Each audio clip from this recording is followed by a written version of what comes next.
سوال حساس ہے، اس وجہ سے بہتر ہے کہ اسی مجلس میں اس کا جواب دے دیا جائے۔ سوال یہ ہے کہ پڑوسی ملک پاکستان کا اسلامی اسٹیٹس کیا ہے، اور وہاں کی صورتحال کے لحاظ سے کیا ہم یہ کہہ سکتے ہیں کہ وہاں پر اسلامی حکومت قائم ہے یا اسلامی نظام چلتا ہے؟ میں اس سے پہلے کئی بار اس بات کی صراحت کر چکا ہوں اور آج بھی آپ کے سامنے یہ وضاحت کرنا چاہتا ہوں کہ ہندوستان اور پاکستان کے نظام حکومت میں کوئی بہت بڑا فرق نہیں ہے۔ دونوں جگہوں پر جمہوری نظام چلتا ہے، لیکن جہاں تک اسلامی اسٹیٹس کا مسئلہ ہے، پاکستان جب ہندوستان سے تقسیم ہو کر کے الگ ہوا تھا تو اس کا جن لوگوں نے تقسیم کیا تھا ان کا بنیادی مقصد دنیا داری تھا،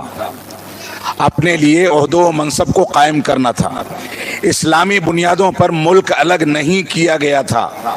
بلکہ اسی وجہ سے ہندوستان میں مولانا ابوالکلام آزاد رحمۃ اللہ علیہ نے اس بات کی صراحت کی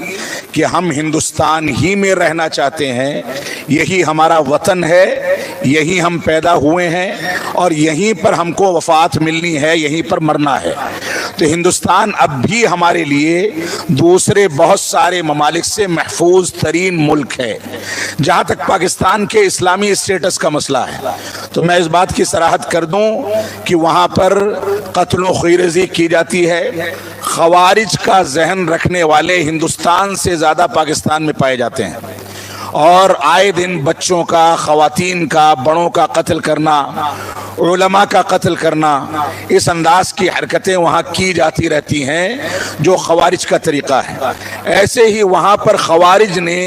ایک دوسرا طریقہ بھی اختیار کر رکھا ہے جو بہت خطرناک ہے، جو مسجدوں کو اور مدرسوں کو ڈھال بنا کر کے اپنے مطالبات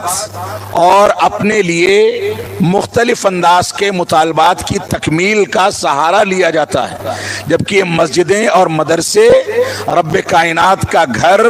اور اس کے دین کی دعوت و تبلیغ کا ذریعہ اور مرکز ہیں۔ ان کو سیاست کے لیے یا دنیاوی مقاصد کے لیے استعمال کیا جانا یہ خوارج کا کام ہے، مسلمانوں کا کام نہیں ہے۔ اس وجہ سے ہمیں یہ سمجھنا چاہیے، بعض لوگ جذبات میں پاکستان کے واہواہی میں یہ سمجھتے ہیں کہ وہ مسلمانوں کے لیے یا اسلام کے لیے مفید ہے۔ ہم تاریخ جانتے ہیں کہ ہمارے علماء کو وہاں قتل کیا گیا ہے، مسجدوں کو، مدرسوں کو وہاں ڈھال بنایا گیا ہے، لہذا یہ پالیسی کبھی بھی اسلامی پالیسی نہیں ہو سکتی، یہ خوارج کی پالیسی ہے۔ اللہ رب العالمین ہم کو ہر قسم کے شر و فتنوں سے محفوظ رکھے۔